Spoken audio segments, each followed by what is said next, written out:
In this video, I'll be showing you the cutting and sewing process on how I made this rushed backless top. Greetings everyone, and let's get started. Drafting on paper is not compulsory, but it saves fabric, and if you are a ready-to-wear vendor that takes bulk order, it makes the work easier. I'll be explaining to you later in the video on how you can play around with your pattern for bulk orders.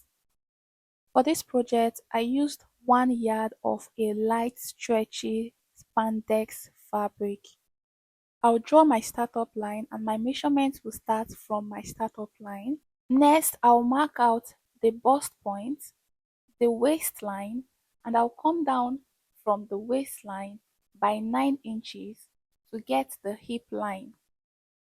I'll mark out the same point on the other side of the pattern paper and I'll connect them with a straight line, indicating the bust point, the waistline, and the hip line. On the bust point line, we are going to go up by 3 to 4 inches, but for this project, I used 4 inches.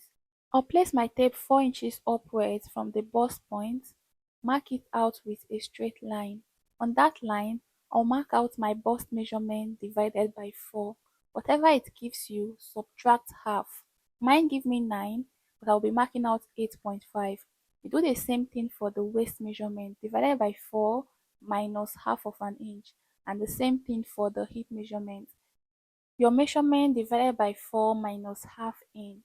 Then you go ahead to connect the points together. Next, you are going to get the full length of this top. This top normally don't get all the way to the hip line. Now I'm going to come down 5 inches from my waistline, mark it out with a straight line. I normally go all the way to my hip measurement when I'm making a top so that I can get the exact slant the side should be. I don't want it to be too much or too less. That's why I always get to my hip measurement before getting my length. Next, I'll come down 1.5 inches from that line for our hemming allowance. I will indicate that as the full length and I'll go ahead to cut it out. To avoid mistaking one for the other, indicate the up part. Place your tape on your startup line and you mark out your underbust line. This is very important for the front part. Connect it with a straight line and to avoid confusion, indicate that as your underbust line. Next, I'll go ahead to cut it out without adding any stitching allowance. We are going to be using this same pattern to cut out the back separately but easily.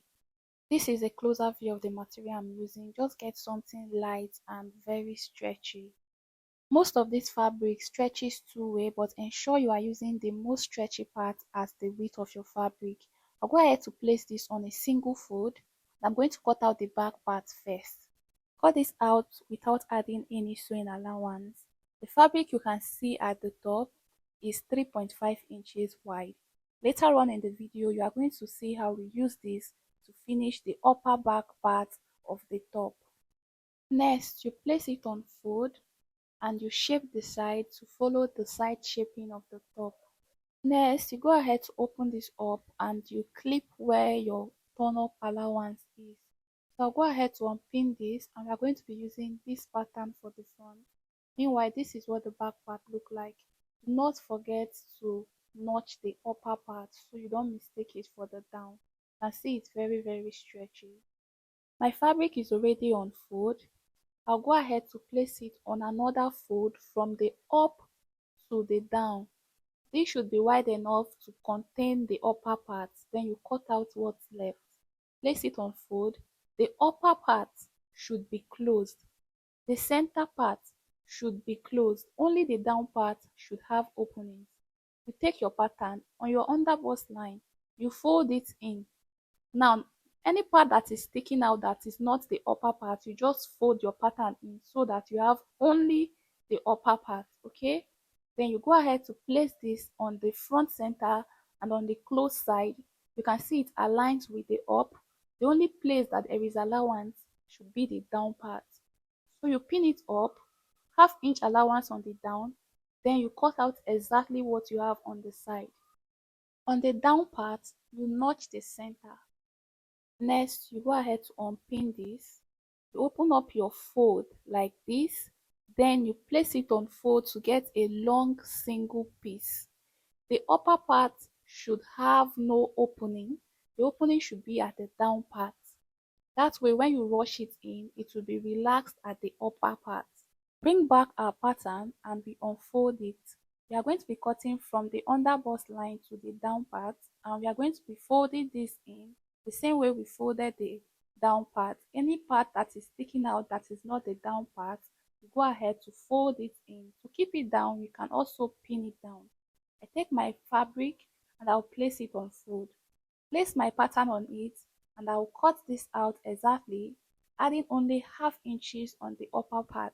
The half inch is for stitching allowance. Notch the center of the upper part. I'll go ahead to unpin this and I'll tell you how you can play around with your pattern. You can see we still have our pattern intact. If you're into ready to wear and bulk order, you don't need to draft for every top. What you need to do is to add to the side if the person is bigger. This pattern can work over and over again and it makes your work faster. Next, I'll measure 2 inches and I'll place it on fold. Then I'll go ahead to cut out a long band. I'll use this cutout to cut out a second of the band. Next, I'll go ahead to place a single band on fold and I'm going to be marking 1.75 inches. This should be the width of your band when you are done sewing. If you know you can sew it straight without marking, then you can go ahead, alright? I'm done sewing the two band. While I was sewing, I stretched it as I sewed. This way my threads will not break when it is stretched. Trim out my sewing allowance to be left with a tiny seam. You flip it to the right side using any method that is easy for you. Kindly note that one side of this band is closed and one side is open. The length of this band is 30 inches and I have two of these. I went ahead to iron this down. Remember I said our band has a closed edge and the open edge. For the next aspect, we are using the open edge of the band.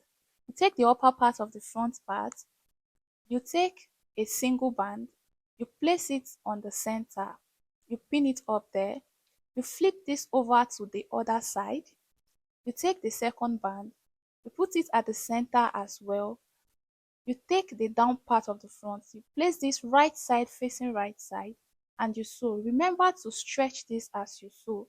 That way your stitches will not break when they try wearing it. So here I am done sewing this and this is what it looks like. For the next point, you just use your hand and bring it down like so. Kindly note that the lower you go, the deeper the neckline. I recommend 2 inches to 2.5 inches as the width of the center. For this project, I used 2 inches and it seemed kind of low. So you can use 2.5 for yours. So I've gone ahead to join the two bands together. I'll take the back part, right side facing right side. The sides should align. You sew this with half of an inch. You stretch as you sew. You sew all the way to the notched point. You flip the extra to the front part. Yes, you flip to the front side as you sew. Do the same thing for the other side and the excess should be on the front like this. So this is what it looks like when you join. Next, you just flip this excess back. This gives the sides a neat finishing. Trust me. You flip it to the side and on the wrong side, this is what it looks like on the wrong side. You can overlock this, hem it or tack it, but do not top stitch it. And this is what it looks like on the front side. Okay, next you go ahead to fold the hem using the 1.5-inch hemming allowance we added. Thank you so much for watching. You can check out our channel for other interesting tutorials you might like.